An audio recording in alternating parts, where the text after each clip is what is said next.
Hey, everybody, welcome to the 8th episode of Committed Critics, a pop culture podcast where we're not just committed to our opinions, but also each other. Aww. Aww. I'm Kevin Lau, I'm Ryan Davis. I am Zachary Wright. and today we have a special guest today. Who are you, special guest? Hi, I'm the special guest. My name is Kyler Guebert. Woo! Nice to meet you. Nice to meet you. So, Kyler, tell us a little bit about yourself. What do you do? What are your what kind of pop culture do you like? What are your goals, your dreams, your aspirations? I am definitely into film. That's definitely probably my main source of a lot of the pop culture that I take in. I am currently working on working on a new kind of blog style type thing for Instagram called Pop Culture Kyler. So my goal is to cover a lot of the stuff going on in the pop culture industry, as well as posting some reviews and some opinions on some of the things that have been going on in the industry. So that's been going really well so far. And so I'm excited to continue doing that because that's one of the things I really enjoy doing, is getting to share that opinion and hear other people's opinions as well, which is why I'm really excited to be on here and do this today. Kyler, if people wanted to follow along with your stuff at home, where would they go? Oh, if you wanted to follow along at home, you can head to Instagram. You can go to Pop Culture Kyler. That's going to be the best place to go. And then from there should be links to some of my other work that I have done, including award season predictions, award season just informationals, as well as some other reviews that I have done. Nice. Cool. No, so you said you do award season predictions. How accurate would you say your predictions were in the last Oscar season? Oh gosh, in the last season was a little bit of a weird case because I feel like we kind of knew everything that was going to happen pretty much from the beginning, except for literally Best Picture was the only thing pretty well unpredictable. But I am proud to say that I said Parasite was going to win from November when I saw it until the night it won. So I'd say I did pretty good. I did not get animated feature right. I know that one for sure. But I think I did pretty good on the other ones. The year before, not so much. But this last year, I did pretty good. Who won animated feature last time? I forgot. Last year was Toy Story 4. I thought Klaus was going to win because Klaus pulled out the Emmy win. Or not the Emmy win, the Annie win. And it was just so good. And I was like, dang, I really hope they give it to it. But, Toy Story 4 had some beautiful animations, so I'm not going to be completely upset about it. I'll take the loss. I mean, it's the Pixar movie of the year, so, it is the Pixar movie. Automatic. There it goes. Disney rules over us all. Amen. Didn't Wreck-It Ralph 2 win Best Animated Picture as well it came out? It didn't. That was the year that Spider-Man Into the Spider-Verse won. Oh, that's right. It was nominated, though, I believe. Oh, yeah, because I was worried it was going to win over Spider-Verse. But yeah, it didn't. I was thankfully so concerned as well. That was the one good thing to happen from that year at the Oscars, honestly. Oof, Green Book. Oh, don't remind me. Yeah. Ooh, yes. Should have been Spider-Verse for Best Picture, honestly. I would have given it to it. I would have gladly voted. I would have. Nothing's more chaotic than watching Kyler find out Parasite won. Oh my gosh, that video is so funny. Every time I need a little bit of serotonin. Erupted. Oh my gosh, there were 25-ish people in my apartment. And it was 10:30. They were about to announce it. Everyone was so quiet, and the entire room just lost their minds. I literally blacked out for a second. I was so happy. It was amazing. It was the first time I'd ever seen the film I wanted to win Best Picture actually win Best Picture. So in person, it happened in 2017 when Moonlight won, but I turned my TV off when they said La La Land, so I did not see that all play out live. It was really embarrassing. Yeah, that was so I didn't that was quite wild. get to see that. Literally the most iconic thing to ever happen in Oscars history, and I missed it because I turned off the television. One of my biggest regrets. Out of pure anger. I don't blame you. No, it was so nice to see Parasite win because it was, in my opinion, legitimately the best film of 2019. Oh, I completely agree. And most critics agree, I think, yes, as well. Absolutely. Anyone who disagrees is an interesting critic. Very interesting critic. I would like to hear some of their other opinions and then come back to it. Well, there's that one guy that rants about Joker not winning, so I've heard that opinion. Oh my gosh, I saw that, and then I also saw he did a follow-up video where he actually finally went and watched Parasite, and he was it's so good, and he actually loved it, and I was like, okay, dang. He still thought Joker should have won, but he did like Parasite. Man, character development. Truly, honestly, we'd love to see it. Better than Jokers. Yeah, we're gonna move on Oh, from man. that. You mean the fact that it had any? Well, yeah, exactly. It's hard to be better when there's none to begin with. Exactly. Moving on. So Kyler, so on the show we talk about our individual like experiences with pop culture over the past couple weeks. Since you're a special guest on the show, you haven't been on any other episode. You can just talk about anything you want. Okay, awesome. Especially during pandemic season. Woohoo. You probably consumed a lot. But starting with myself personally, I've been reading a lot these past couple weeks. I finished Mysterious Benedict Society. Woohoo. Ryan, we can wait until you're done with Alcatraz to talk about it. Okay. Uh, I'm almost done with it. Cool. That's awesome. So after finishing Mysterious Benedict Society, I'm starting reading the second Mistborn book, Well of Ascension by Brandon Sanderson. Really enjoyed it so far, but only about like 10% into it. I've continued playing Full Metal Alchemist and The Fallen Angel on PS2. I think I'm pretty close to the end. I think it's not a very long game. I put in 7 hours according to my save file, and I think the main time to beat the game, the average time is 13 hours, ? Somewhere around there. I'm pretty close to the end though, according to the walkthrough I consulted, because there was one boss fight that was like, this is unbeatable, and I looked it up. It's like, oh, this is just weird. You have to have like a weird pattern to it that it doesn't tell you about. Oh well. It's okay. It's not as good as you think it's gonna be, but not as bad as that description will make you think it is. Okay. So I'm Yeah. confused. Exactly. Because the combat's pretty fun, but it's not like you're like, oh, it could be better. But also like, but if it was more in depth, it could be hard to control? ? Yeah, I think I'll go more into depth once I finish it, which should be by the next episode. But so far, I give it a solid 3 out of 5. If you can find it for like $15 at a used game store, hey, one for the collection. Moving on, Ryan, what have you been up to these past couple weeks? All right. Well, I've had literally nothing to do for the past week, so I want to ask you guys: do you guys remember Bionicle? Yes. Oh God. Bionicles. That was the thing, man. So, if you didn't know, there was 3 animated movies that came out back in like the early 2000s. There were. Yes. And they happened to pop up on my YouTube feed because apparently all 3 movies are on YouTube for no reason. So I was like, hey, I remember these movies. Let me watch them. Yeah. Early 2000s animation and 3D animation at that. It does not hold up. Yeah, especially it's like low budget 3D animation from the early 2000s. Yeah, these weren't released in theaters. These were all direct to DVD. Oh, well, movies. that explains it. I don't know. That explains a lot. Yeah. Which was weird because it was made by Miramax. But I remember I watched them. I remember watching them as a kid. I thought these were phenomenal. But these movies, some of it's laughable. It's very laughable. The animation. They have like some scenes where stuff will just move in slow motion. I think that's just because the animators couldn't Keep do up. it right or something. Yeah. Well, it's like they animate it like normally, but they take the keyframes and spread them apart. Yeah. Like it just like moved in slow motion for no reason. Like there's one scene where like there's a tornado going on, and then everything in the tornado that's swirling around is just moving in slow motion, like frame by frame. Oh no. And I was It's a like- time NATO. And I was like, what am I watching right now? I was like, I don't remember this as a kid. I remember this being much more epic. And I'm like, well, then again, that was the early 2000s. So, Chalk it up to artistic integrity, I guess. yeah. Yeah. Ryan, there are actually 4 Bionicle movies. Wow. 4th one? There's a 4th one. What? Yeah, and then there's a show that was made based on the 4th one, but I think it only lasted for like a season.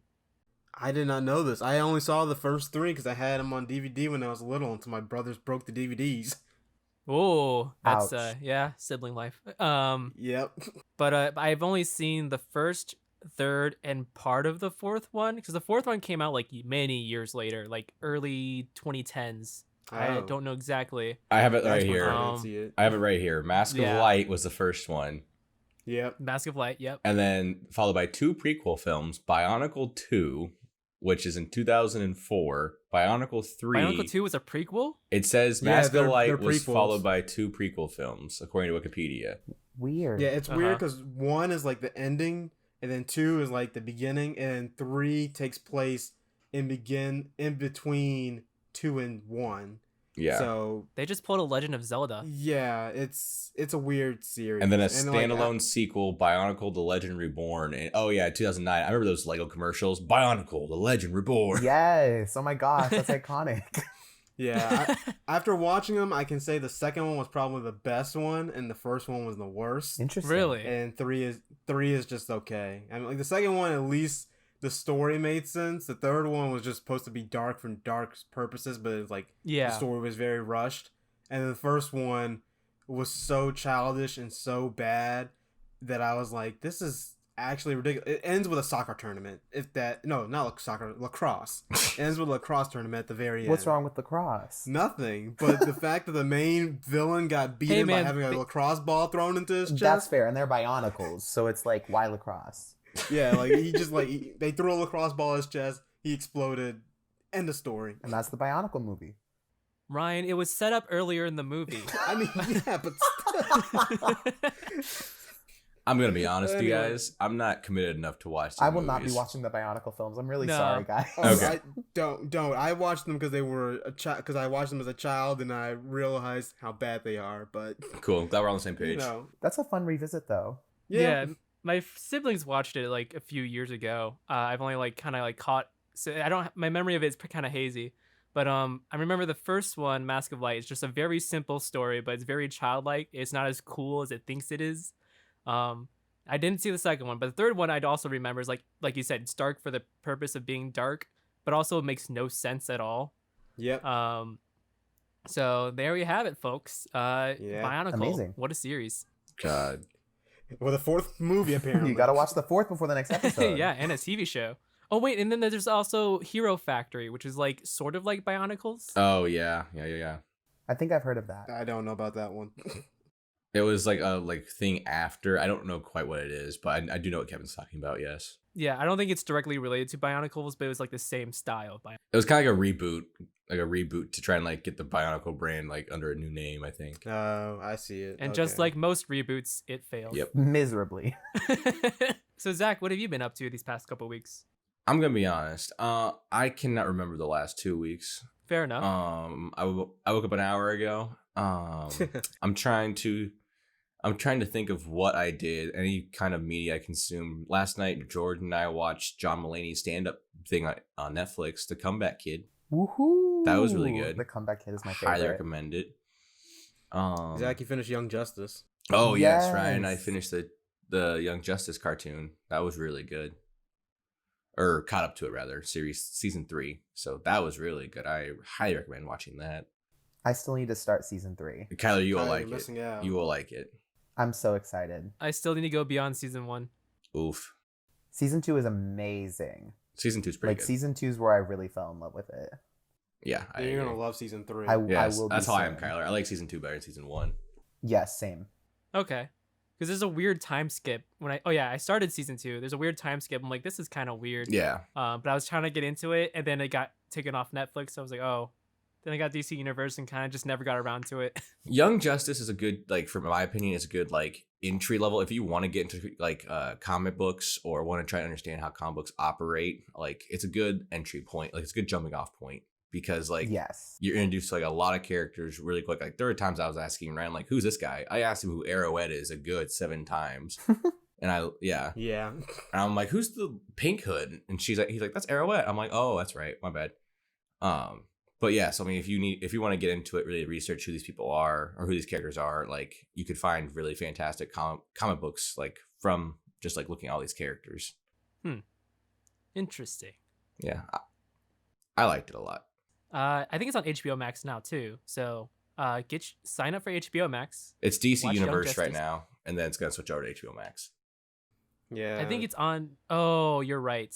Maybe when this episode comes out, it's already going to be on HBO Max. So check when Maybe. it comes out. Yeah. Google it. You'll find out. Kyler, what have you been up to? So I actually was just talking about this a little bit earlier. I actually just finished watching the final season of Schitt's Creek. Ooh. It just got put on Netflix. It got put on a little bit early after it completely dominated the Emmys just a couple of weeks ago. And one of my friends hadn't yet to finish it up. So me and her just actually finished watching it. And it was awesome. I hadn't seen it since it aired back in April, and that was essentially 5 years ago at this point. So I was very Really? excited to revisit it and to get to see everything play out again. Okay, one thing I didn't realize, because people kept talking about Schitt's Creek, and I thought it was a recent thing. I thought it was only like a season or two in. I didn't realize it was 6 seasons long. Yeah, No, no, it's been yeah, out the for a weird- little while. Yes, it was weird because it had like they aired 4 seasons, and then when they aired the 5th season, it ended up basically all 5 seasons got put on Netflix, and it blew up, and then it got I think it got 4 Emmy nominations in its 5th season. Oh wow. So after literally being ignored by the mainstream consciousness for 4 seasons, for 4 full years, the 5th season blew up because of Netflix, and then they were ending it with their 6th season anyway. So like in terms of like pop culture consciousness, it really hasn't been around for that long, but it's been airing for a lot longer. Okay, that explains it. Is it an Yeah. American produced show or is it Canadian, UK? It is Canadian. That's- yeah. Yes, it is created by Dan Levy and Eugene Levy. They are absolute geniuses. It is so funny. Catherine O'Hara is literally probably the funniest woman alive. Everything she does is just brilliant. It's amazing. Yeah, Canadian shows don't tend to get much recognition in America until they're put on American Netflix. Exactly. Same thing with like Kim's Convenience. That's also another Canadian show that's I starting to get a love lot Kim's of traction. Convenience. Yeah, it's so good. It's so I good. love it so much. Anyways, so we're moving on to talking about some a little debate that Zach, Ryan, and I put together called Theaters versus Streaming. Because during this pandemic, it's showing that a lot of theaters are just not doing well. Who would have thought that would happen when you're not allowed to go outside? So I just want to we can go around the room real quick and kind of talk about like what we think about if you think theaters are important, why is that important to you? And do you think streaming is the future and will it replace theaters? So I'm going to start with Zach on this one, on what your thoughts are on that. All right. I'm just going to be clear with my statement. Let theaters die. My God. Gasp. Well, Listen, we're listen. starting off on a note Wow. for sure. Here's what I have to say. I loved going to the movie theaters with my mom, and that's one of my fondest memories. We would always go see like new MCU movies, Star Wars movies. It was a fun little I guess mom son date night we'd have together. It was really cute and really sweet. I loved doing it, but it's just so expensive. Having to I always felt bad when she'd pay for it because if we liked going to the IMAX theater because we're like, let's see on the bigger screen. I'm like, okay. If we go in the IMAX theater, it's almost $40 for the two of us. Yeah. And if we get popcorn, it's almost $50. You're pushing $50 right there. Even if you go to a late night Friday night movie that isn't IMAX, for example, that's still about $12 a ticket, at least at our local AMC here. So if I take my girlfriend Jordan out on a date, that's $24. Again, popcorn, you're pushing upwards of $30. So I mean, for me, it's more like the expense route. I love the feeling of the theater, I really do, but it's getting to the point where I can't justify it, not financially, but it just makes no sense when you can pay. I'd rather pay $30 to watch a movie in the comfort of my own home on if I wanted to buy a 4K TV that could last me 10 plus years, I don't know. I just find it it's more easier. It's more convenient for me to be able to stream what I want in my own house. Now, going to the $30 for a movie Mulan's a bad example of that, in my opinion. There are other movies I would pay $30 for. Mhm. Mulan, definitely not one of them. I just wasn't really hyped for it. But you cannot sit here and tell me Avengers fans wouldn't pay $30 for Black Widow, especially if you get 3 of your friends or 4 of your friends to watch it with you at your house. That's $5 a ticket, basically, if you break it down like that. No, I love movie theaters. I love the memories I have of them. I'm so fond of them. but it's getting to be like it's not sustainable for theaters to remain. And that is my 5 minutes on the floor.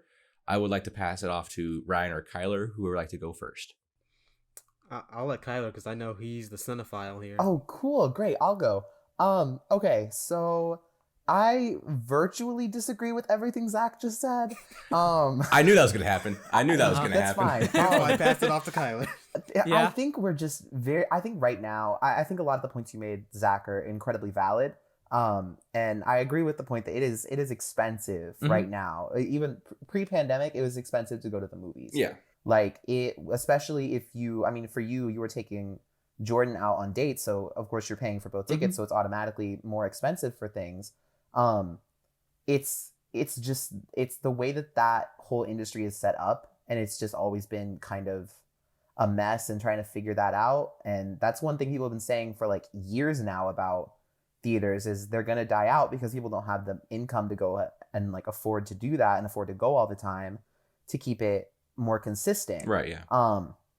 But right now we're in a very weird place. Kind of like what Kevin touched on earlier. Theaters that are open are not making money. The box office is like literally deceased right now. Last weekend, the number 2 movie in the United States was Hocus Pocus, hitting a literal box office peak for the first time in its career. Had never gotten higher than number 4 before, and now we're in that.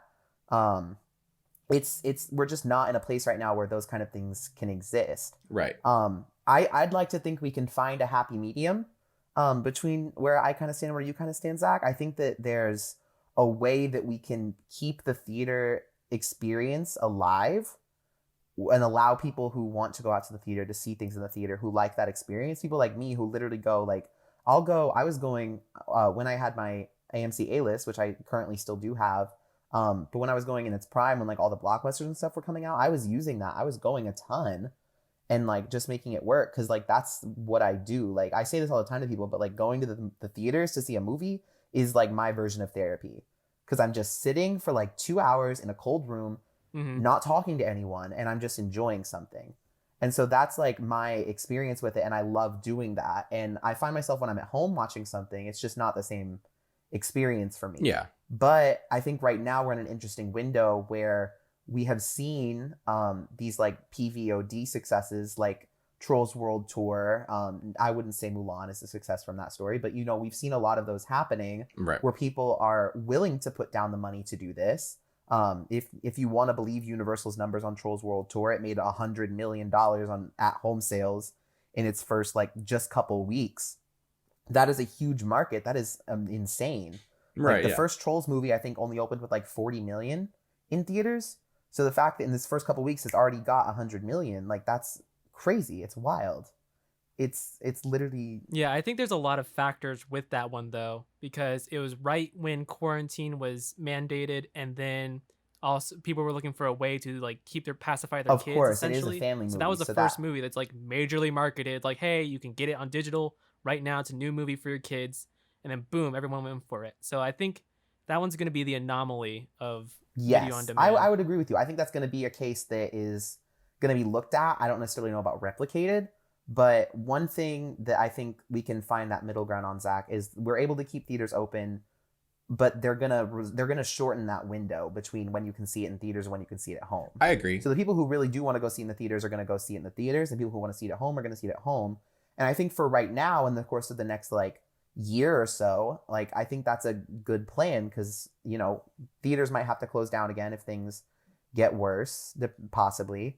And it's going to be an interesting thing to watch that and see what happens. But I mean, Patty Jenkins the other day was talking about how films might end up going from having that window to just being complete day and date releases. You can watch it at home on streaming, and you can watch it in the theater if you'd like to. But I mean, we're really not going to be able to see how all of this is going to affect whether we're going to end up streaming a lot more, whether we're going to be in the theater a lot more. We're not going to really see what's going to really make the bigger picture make sense until we get the two coasts back online theater-wise, New York and LA, because let's be completely honest, that's a huge reason why the box office is so dead, because the two biggest movie-going epicenters of the country are not operating. Yeah, no, I can agree with you, Kyler. There is a middle ground. I was doing the whole thing for a bit in the beginning. No, Oh there is no, a middle ground. I enjoyed the bit, don't worry. And I agree with you in a sense because like movie theaters are disgusting and they don't get cleaned enough and they're icky. But at the same time, I would not trade that experience to Right. go see something that's like huge and amazing on the big screen. Oh no, I agree, and I feel like it just requires like a giant internal overhaul from distribution companies and theaters themselves because like theaters are mostly independently owned, right? Like a person owns a Yeah. theater and they have to pay for the movie to be there, correct? Yes. So I mean, like, I'm sure distribution has jacked up prices or have like consistently jacked up prices as the ticket prices increase too. So I mean, Absolutely. it's not just the theater's fault is what I'm trying to get across. It's something internally with distribution companies who are wanting more money to pay their stars and pay these higher end movies off. Like Avengers was cost like what 300 million to make? Around there, yeah. Yeah.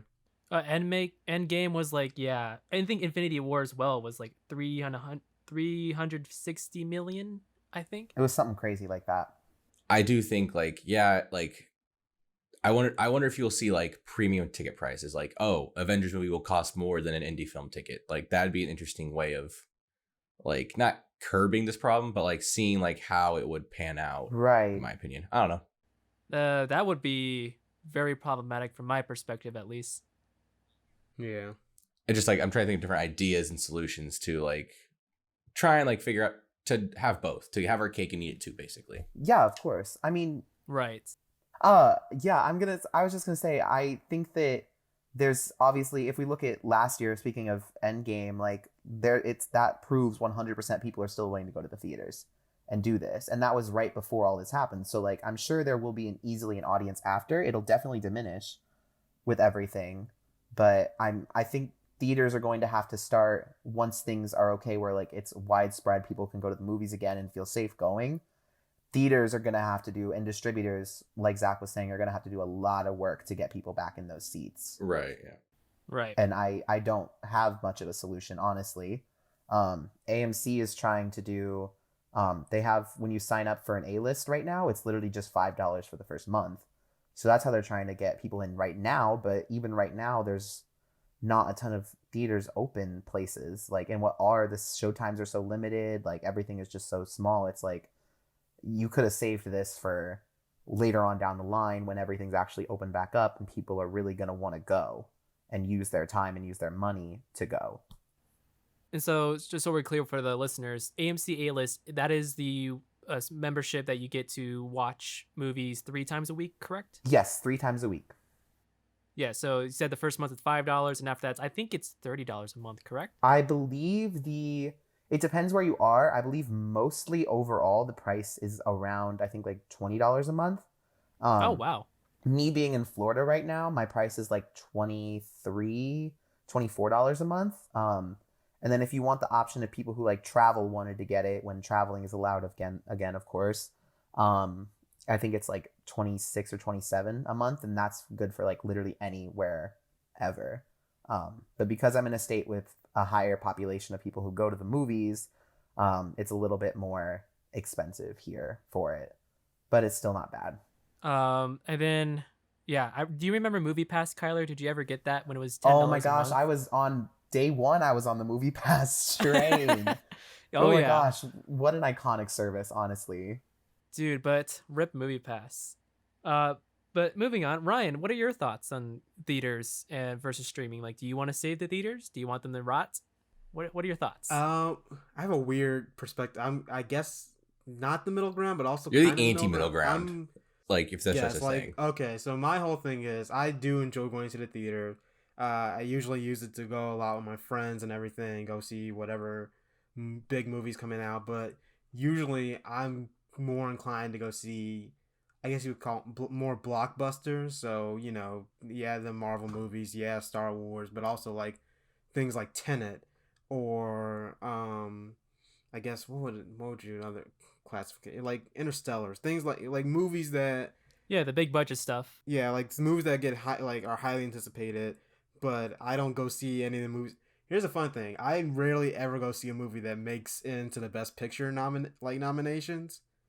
I think the only Best Picture nomination I've seen in the past like 3 years is Get Out and Knives Out. Was Knives Out It was Best Picture not. nominated? Best screenplay. Oh, then It was not nominated. It was nominated for best original screenplay. I guess Get Out is the only one I've seen. I mean, Black I Panther. Oh, Black Panther. I keep forgetting that made it. I mean, like that's most people. Yeah, honestly, so, that's the general public. Yeah, it's weird because I'm like, my whole thing with it is like, I think streaming should have it for, I guess, more like, one thing I think is easier, especially like seeing what happened with Trolls World Tour, is like having more animated movies go on streaming, because those are family friendly movies. Like those can be in theaters or in streaming, but it's easier to get your family together around, like, the couch, get some popcorn, and watch a movie that way.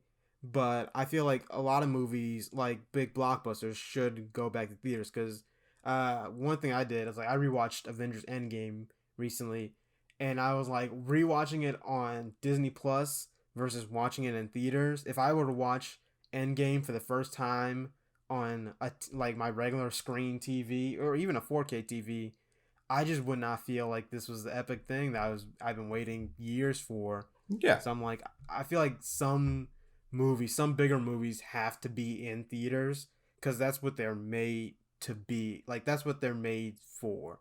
Like it's made to be like this huge spectacle, this huge like kind of thing to see on a screen, on a huge screen, like with your friends or even just by yourself, like just to see it, versus seeing it on a small TV and being like, oh well, that was cool. I Plus, agree with you, Ryan. Like, yeah, I joked. I'm like, oh, like you're the chaotic evil. No, you're basically the representation of most moviegoers. Yeah. Yeah, and I'm also like, I have to force myself sometimes to watch a movie at home.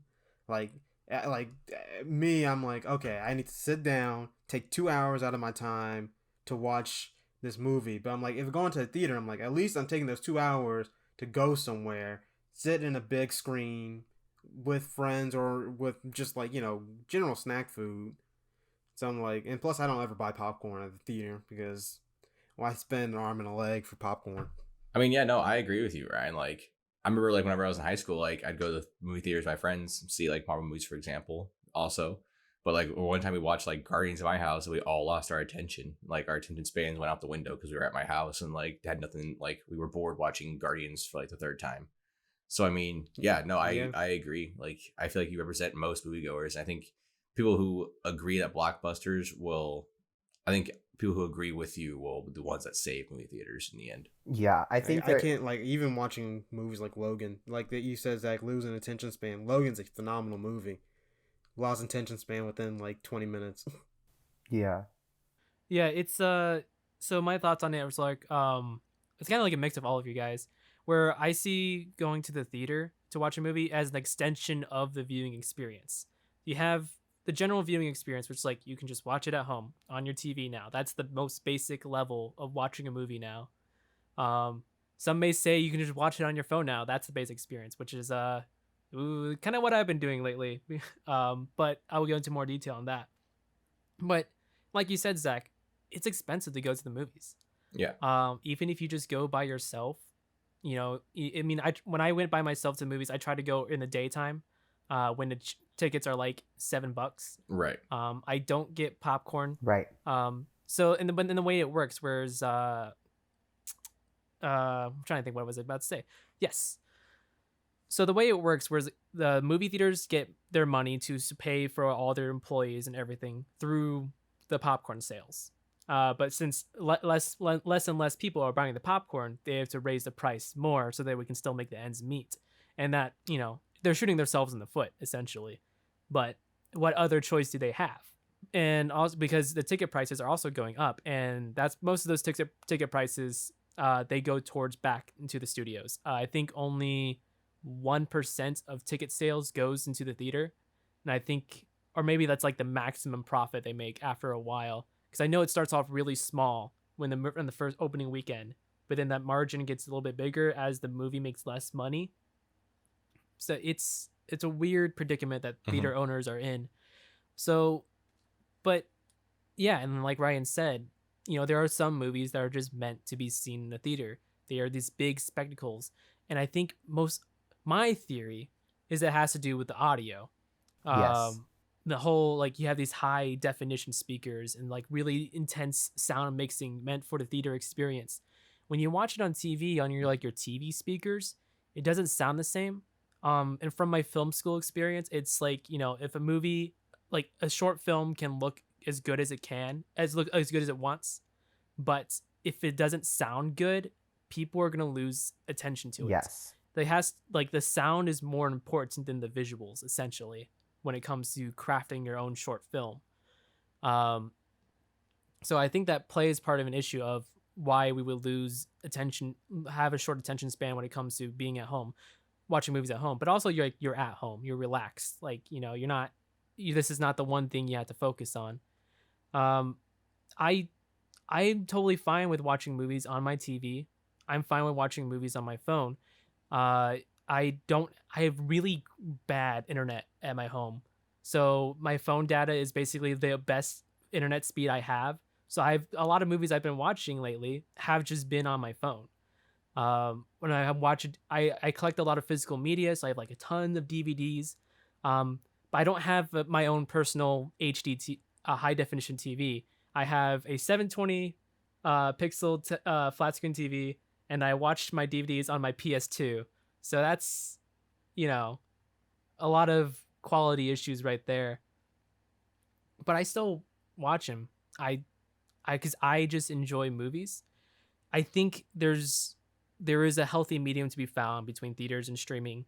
I don't think distributors are noticing that yet outside of Netflix, because what Netflix is doing is they are releasing movies on their platform, but they are also releasing them in theaters as well. Usually local art house theaters usually play indie movies. Those Netflix is putting their movies on there, and they're actually helping keep those movies theaters afloat. They do that, like, you know, in all the big cities like Chicago and all that stuff. But moving on, do we want to talk about like physical media versus digital media, or like do you want to expand more on like what your thoughts are on this topic? So one just really quick thing, you brought up like indie films as well in that discussion. One thing that worries me a lot about the film industry right now is that indie films in general, like when the box office was booming and when things were going well, we're still having issues bringing an audience and getting money in. So now that it's now a struggle to get people to come to even see these blockbusters, these people that are gonna, like Ryan said, like save the theater industry, it's gonna be even more difficult for those indie films to get an audience, which makes me worry a little bit about that industry, because if they can't get any money and they can't make theaters, studios are going to be less interested in making them and promoting them and producing them, which is going to make it just so much more difficult for not only in terms of like getting films that aren't just that main big blockbuster thing, but in terms of getting films that cover diverse topics and are filled with diverse casts and crew. It's going to be even more difficult for them to get made and them to get seen by a wide general audience. So I worry about that industry. Right, and it's already like super hard. Yeah, it's already super hard for an indie film to get funding, like even before a pandemic, because when studios fund an indie film, they are not expecting to make that money back. So already they give the indie films like a small amount of money. Blumhouse kind of has like the best system where they kind of like, it's $5 million movies. It's like, here's $5 million for your idea, make your movie. And then we'll see if the profit comes back or not. But so generally how the movie system works is that they make these big budget movies that gain a lot of revenue, and then they kind of split that revenue into their smaller projects. Like with Disney right now, like, you know, most of their money is coming from Pixar and Marvel and Star Wars, and they're using some of that money to make their smaller projects that kind of just get flown below the radar. Yeah. So right now, even the big, like you said, Kyla, even the big movies are not making money. So we're at a weird standstill right now. Yeah. I know some big movies are still trying to go into production. Batman with Robert Pattinson still going on. As of recording this, the Jurassic World 3 just kind of stopped production again due to COVID, testing positive in COVID again. I think that's like the third time they've had to stop it. I forgot there was a Jurassic World 3. Wild. It's almost as if I love the irony of Jurassic World getting delayed because of science. I did have one other kind of question about the topic. So, what do you guys think of drive-ins replacing theaters Oh at yeah, all? yes, drive-ins are doing really good. Because I'm a big drive. Yeah, I'm a big drive-in person. Like I go with my family every summer, so I've enjoyed it like for years now. So I'm like, what is? I mean, could those be replacements to theaters at all? I love drive-ins. I love everything about drive-ins except the intermission in the middle. Does it have? Are you talking about like? Do you have double features for yours, or is there an intermission between the Like actual in movie? an intermission between the actual movie, in the middle of the actual Oh, movie. oh, we don't. The drive-in I go to, it usually has two. It's a double feature, so it does two movies. You have the kids side and you have the adult side. So it's like the intermission is in between those two movies. It doesn't matter how long it is, and it's usually like if you have to go to the bathroom, I mean, go to the bathroom. Yeah, it's like kind of like Maybe my theater's doing it wrong. yeah. I'm like I never heard of intermission between the movie unless it was like made for that. Right. Uh, but so yeah, no, like because I think the drive-in I went to in our town, I've seen at least one movie there. I saw Cars 2 for sure. I can't remember what the other one was. Oh, I think I saw Monster House there as How do well. you even how do you even do an intermission for that? Yeah, but Yeah. but both times like Well, like they you said stop, earlier, they put an intermission they in the got to middle get of the those movie, concession money. They got and to my get the family money and I are somewhere. like, really? Because in structurally when you write a story and like and how movies are made, the midpoint is really like the big point in the movie where things change. um First half of the movie is all setting up what's going to happen. A second half of the movie is all payoff. The midpoint is the one that changes the direction of the story for your characters. um do all movies do this? No, because some movies are bad. But that doesn't mean you need to have a midpoint to be good, but that's a general rule of thumb. But it's just an odd place to put the intermission where the midpoint's revealed. And you're like, oh man, what's gonna happen next? And then boom, intermission for like 10 minutes. I think that's how long it was. It totally takes you out of the movie. I don't think drive-ins will replace theaters because, like Kevin said earlier, the sound design, it's all reliant on big Adobe or not Adobe, Dolby speakers. Apologies. It's all about the format. It's all about being close to the screen or semi-close, having like that 8K, 16K resolution now, whatever hell a movie is. Surprising little fun fact: the movie theater projectors, most of them are 2K. Yeah, exactly. So I mean, it's more about seeing it in like a closed space, being outside. Because like I think I went to one drive-in movie and it was like The Amazing Spider-Man 2. And yeah, the atmosphere was nice. It was a cool experience. It was way more of an experience, whereas the theater is like going to a theater kind of in that realm. I'm not a fan of drive-ins because I want to enjoy like if I'm gonna go see a movie, I want to enjoy the quality of the movie in a theater rather than in a drive-in.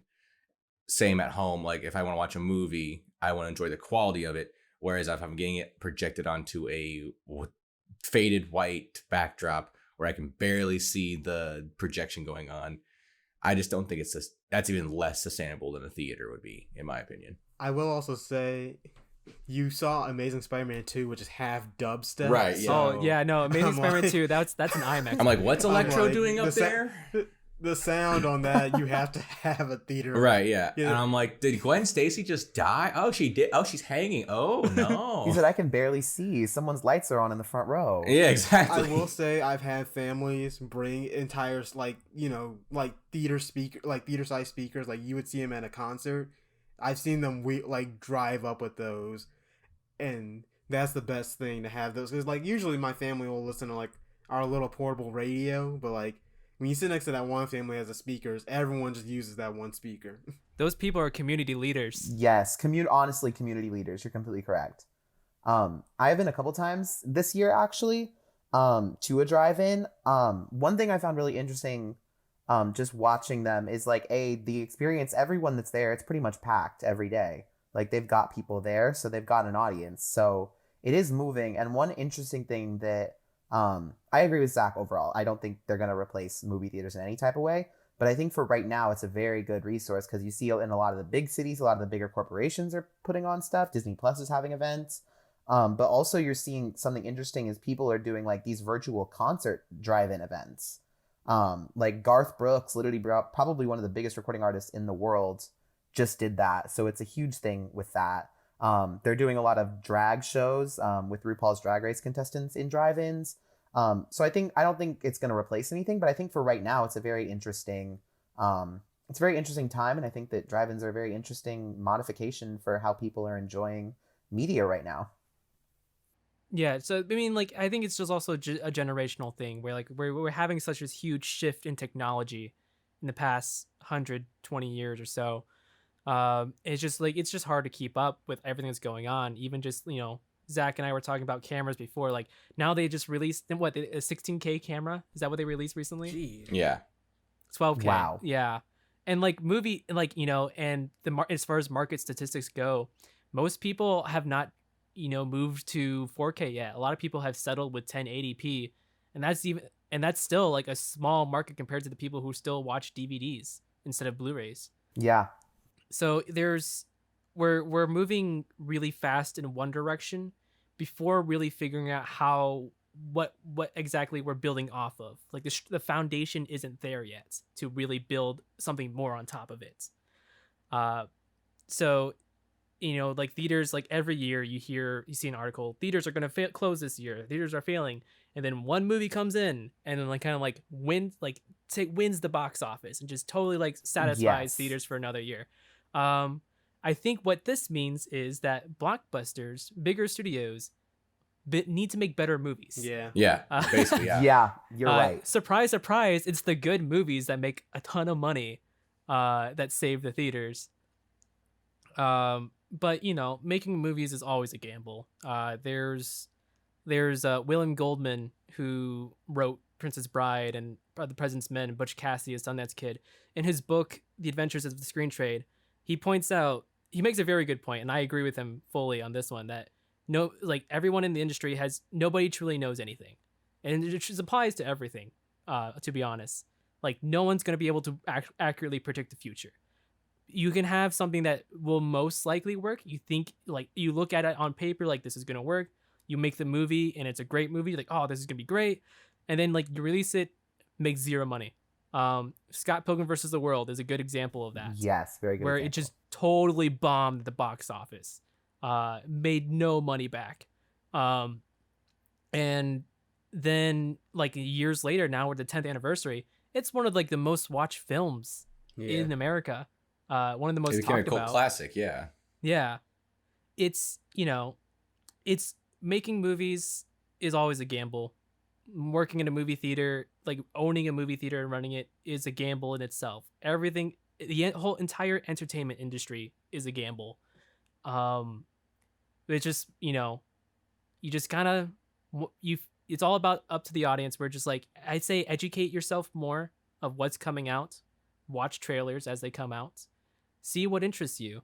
If it's something that you're super interested in and you think would be a good experience, if you have the time and the money, go ahead and watch it in theater.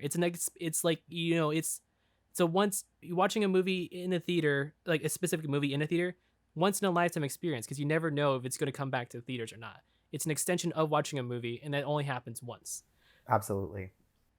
And so, but you can watch it at home anytime you want. So, if it ends up being bad, oh well, that it's a gamble as a consumer as well. But but like Zach said, we don't make enough money to properly gamble with that time, and it's movie prices kind of skyrocketing. It's crazy. It's all a mess. To piggyback off what you said earlier with like the 12K camera, right? Like, we're at that point where like they're shooting in 12K, it's only going up in 2K in theaters. Right. That comparison's being drawn. Okay, they're shooting in 12K. We're only seeing it in 1080 at home. So I mean, like, the difference between 2K and 1080 it's there, but the difference between 12K and 2K is it's like minuscule. Minuscule, exactly. Yeah. So I mean, like, you have to like you said, like, support the content or support the movies you want to go see in the theaters. That's what it comes down to. If you think there's a reason you want to see Avengers in theaters, then yeah, I definitely agree with you, Kevin. That's a good point. Also, it's a weird as of recording this, Disney just announced that they're going to move Soul to Disney Plus, but it's kind of weird that they have the movies with the people of color as main characters going to Disney Plus, but the white Yeah. led movies are being pushed to theaters still. Yeah. Just And it's an not even being observation. offered at an additional cost. It's literally free with the Which is subscription. ridiculous. They charge extra for Mulan, but not for Soul. Well, I think Come they. on. Make I sense. think they Disney. learned their lesson from Mulan. They're like, oh, no one bought Mulan, so I mean, we'll just release it on Disney Plus. Yeah. One, no one bought Mulan. Two, the reviews of it were saying that's awful. Right, So, yeah. Make a good movie. I feel like people would pay $20 though Yeah. to watch Soul. Like that's the same price as Trolls World Tour was, and if that made as much money as they said it did, like I mean, I would pay $20. I would get a couple friends, like Zach said earlier, get a couple friends, put $20 down, watch Soul. If it means it's unlocked for me to watch as many times as I want, that's the same as purchasing it. It's a Pixar movie, Right. So like people will pay for a Pixar movie. Absolutely. A live action Mulan, it's a little up in the air, It's especially a when it's little like iffy. PG-13. Why watch live action Mulan when there's already regular Mulan, which has the songs, it's good, and also there's not controversy between the main actor or True. actress. True. And the whole studio, the entirety of the studio, Yeah. like oh. I think the interesting play for Disney would be to release like Black Widow on like Disney Plus and see what happens. Yeah. For a cost. For a They cost, have to yes, charge. for a Oh, cost. that would definitely They be have to a cost. They charge. should have done that with Mulan. Like instead of Mulan, it should have been Black Widow and see what happened. Yeah. That would change the game. It would have been a safer gamble, but I think they also would have gotten the wrong idea from that because of it would have been like a Trolls 2 situation where it's like, oh, this is like, it works, but it's only works because of the content, not because of all the marketing or anything of Absolutely. that. Well, then you get into like the whole contracts with like certain appearances have to be made in theaters, like certain actresses or actors have to make appearances in a theater, yada yada yada, before it goes to digital Right. or media stuff like Like that. the New Mutants. Right, how it had to be a contractual thing. Oh my gosh, New Mutants. That was, yeah. But it looks like we're running out of time. But do you have any final words you want to say? No, I'm glad we all came to a civil discussion on this. I thought it was gonna go a lot more like, oh my god. That What do you would've been mean you funny. want theaters to die? I thought Ryan and Kyler was gonna go into me. I'm like, uh-oh. I'm like, uh-oh. Oh my gosh, no, because I do understand your points, and you made very good points all around. So I think it was a great discussion. I was very glad to be here. I am happy that no one judged me for my opinions. I know, right? Wow, look at us. Character development, guys. Look at us. There's a first for everything, Ryan. It is interesting to hear Zach's opinion on it too, because Ryan, Kyler, and I we're kind of like in the same generation, where Zach is like a couple years under that. So it's kind of weird to see that like. I'm a year younger than Ryan. What? I'm a year younger than Ryan. But you're like 2 years younger than, maybe 2.5 years younger than me. I think, but like the difference is there. Yes. I see the difference. So not to call you a child, Zach. I'm not a child. But, it's a definitely. But if the shoe fits, Zach. Jesus. It's a different opinion, so it's nice to see that have that little bit of a I dynamic will here. happily represent But- Generation Yeah. Z if you millennial bastards will allow me to. I will allow Make you. a TikTok about it, Zach. Kyler, where can we find your content again, just for our viewers? Oh yes. If you'd like to hear more of my opinions, hear more of what I have to say, you can find that at Pop Culture Kyler on Instagram, and there are links to some of my other work as well on that page. Awesome. Nice, and that's Kyler. That's Kyler. Kyler, yes. Perfect. Nice. This has been the 8th episode of Committed Critics. You can follow us on Twitter at Committed Crits. That's COMMITTED CRITS. You can listen to us on Spotify, Podbean, and YouTube on the YouTube channel KFM Studios. The link to our Patreon is in the description, and our sound engineer is Jordan Smearman. Follow Kyler, please. He's cool. He's a really cool dude. He's my old roommate. Wait, what? I keep forgetting we live together. I know. Oh, For a You semester. guys did. I didn't know you guys were roommates. Wild. This has been Committed Critics, and we'll see you. Oh, actually, we'll see you guys next week because we have a bonus episode with Ryan and I talking about Doomsday Clock, digging deep into those And in spoilers. 2 weeks, guys, it's our Star Wars conversation. Dun dun The dun. season finale. Oh my gosh, I'm gonna have to tune in for that one. Can't wait. That's gonna get violent. Yeah, that will right. get violent. It will get very violent, and we'll see you in that episode. Bye bye. Adios. Bye.